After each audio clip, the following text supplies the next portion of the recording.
Whew, I feel like I haven't hopped on the horn in a minute.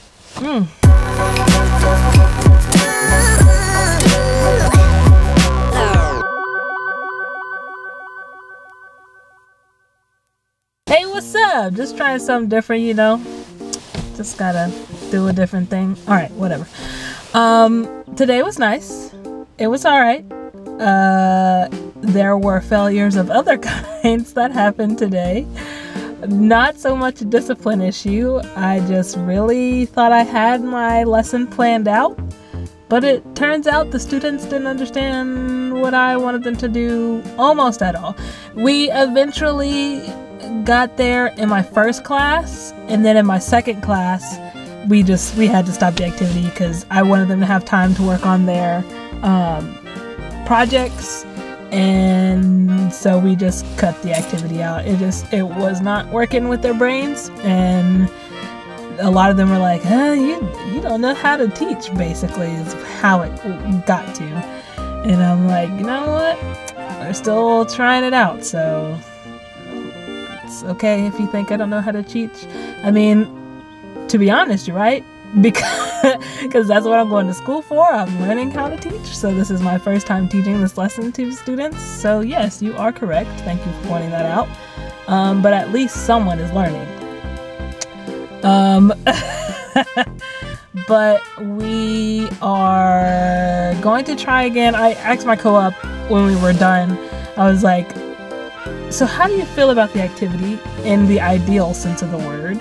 He was like, yeah, it was a good activity. I liked it. And I was like, so how do you feel about that activity in execution? Like, should I just cut it out? Like, start from scratch, do something new? Because I was almost ready to do that. He was like, no, you should try and work out the kinks. So we're gonna try it again tomorrow. Some things worked better in the second class than they had in the first class. But the first class was able to recorrect things easier. There was also more people in the second class, so that was interesting to deal with. But so tomorrow we're going to make a couple adjustments and hope for the best, fingers crossed, that they understand what's going on.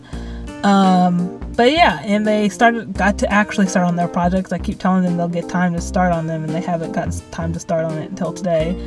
So they got time to start, and then next class we're going to be in the computer lab for them to work on it. So that should be good. But other than that, there wasn't really. I mean, I left kind of late. I left at 4 instead of the time I usually do, which is like at the latest 3. I was just getting my thoughts together and getting stuff together for for tomorrow and everything. We also had a faculty meeting. Yeah, we had a faculty meeting, that's why. My first faculty meeting, yay! That went pretty good. It was just talking about SOLs, which I won't be here to proctor, so I didn't really need to be there. But we talked a little bit about that. But yeah, so it went pretty well. As far as last week, I only really vlogged 3 days because on Monday it was President's Day, so there wasn't any school, so I was like, yeah, I'm not gonna vlog anything. And then Friday I had a conference to go to, so I was like, yeah, I'm not gonna vlog anything there. So instead I lesson planned, although I still didn't get as much lesson planned as I wanted to. So I feel like that's gonna be a constant struggle until I actually have lesson planned for every day that I'm teaching, but we'll have to work that out later. But the conference was really good. It was a behavior conference, and we had some people come talking about how hope matters in your students' lives, and how, if anything, teachers should be imparting hope on our students. They should have the hope to do well. They should have the hope to reach their goals. And if they have goals set, you should be able to frame their goals in a way where their schoolwork and the things they're doing in your class call for them to do well on those assignments and do well in your class in order to achieve their goals.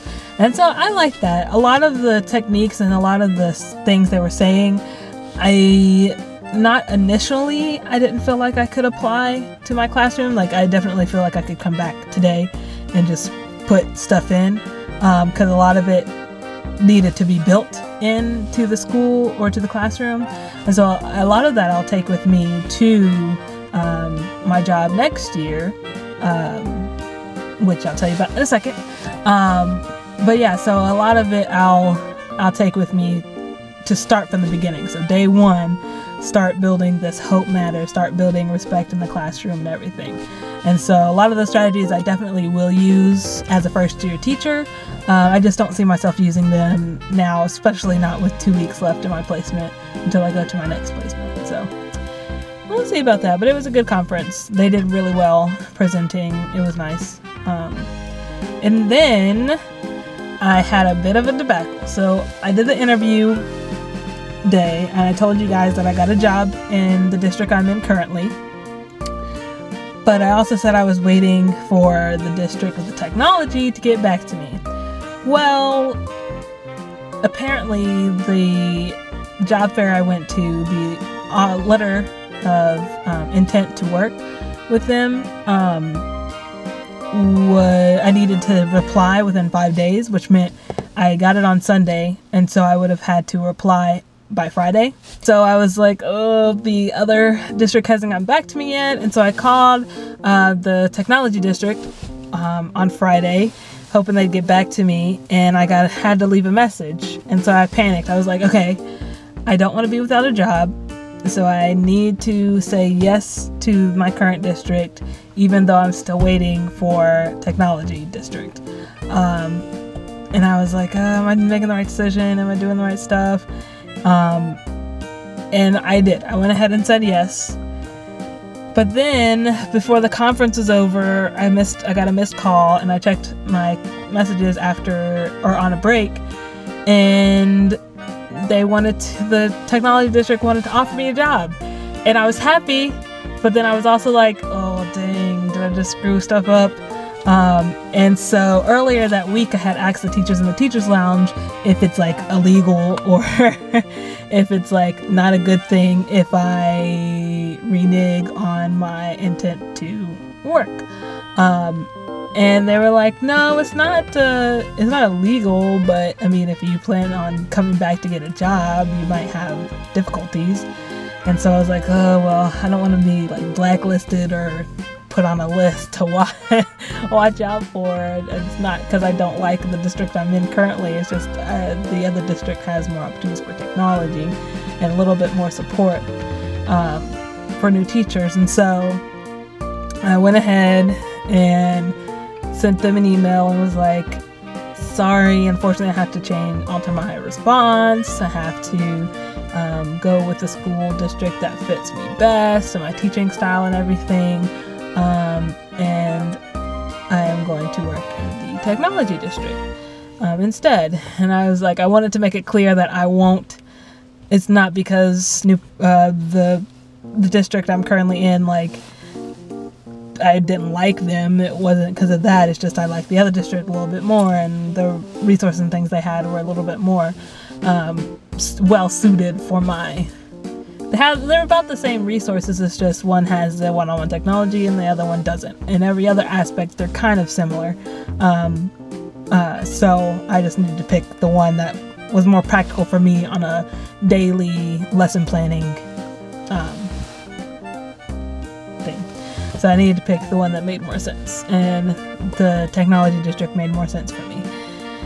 And so I emailed them. She got back to me today and was like, was there anything we did wrong? If you wouldn't mind giving me a call, like, let me know why you didn't pick us, type of thing. I felt kind of awkward, but I did call them and I basically told them the same thing. I was just like, the other one has technology. The lesson plans I make need daily one-to-one technology. I'm fortunate enough my co-op now has a set of 10 Chromebooks that we use, and they come in handy on a day-to-day basis, and it's not things we need to go to the computer lab for or check out computers for. It's just really like, here's a worksheet that you can get online so I don't have to print stuff out, or here is a worksheet that has links to websites online to help you fill it out. And so it was just a lot of different ways I could use technology in the technology district that has one-to-one devices and everything that I feel would help me help my students a little bit better. than I would be able to in Newport News. And so it's just those things. Like now I kind of feel like I have to have technology because I don't know how I would lesson plan without it, like the way I'm making my lesson plans. They just need technology, either that or they need a lot of paper. And so I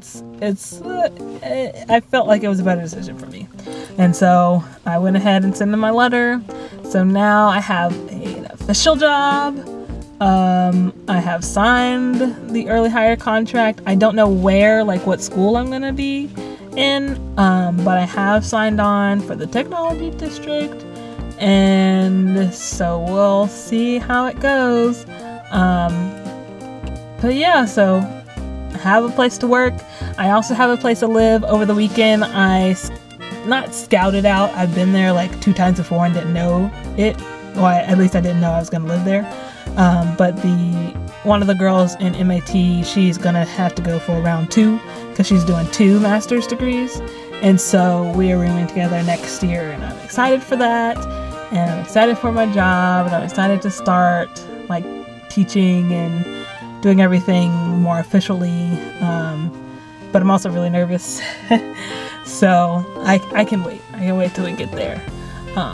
But yeah, so that's a lot of good news for me. I'm pretty set for next year, and I'm excited to get started. But first, we got to get through these last 2 weeks here at the high school I'm at, and then we got to get through Panama. And it's not really we got to get through Panama, it's just I don't know what to expect. That's going to be so interesting. But we just got to get to it and get through it and see what happens. So I'm excited to go to Panama and see what all that's about, and hopefully it's more of a lax thing than it is now. Like now I'm making lesson plans and it's like draining and everything, and I know we're gonna have to keep up with all of the assignments and stuff for my internship down there, but I'm hoping it's more of a like co-teaching or more of a like laid back lesson planning. I don't know what I'm expecting, but I know I have world history down there, and I know I have 9th and 10th graders down there, and we're gonna have some fun. So I actually need to email my co-op down in Panama to see exactly where in the curriculum they are, because I have no clue. But I can't really think about that right now. I'll probably start thinking about that this weekend with 2 weeks left to figure it out. But I'll probably start thinking about that this weekend, because my unit plan is almost done, or my impact study really is almost done.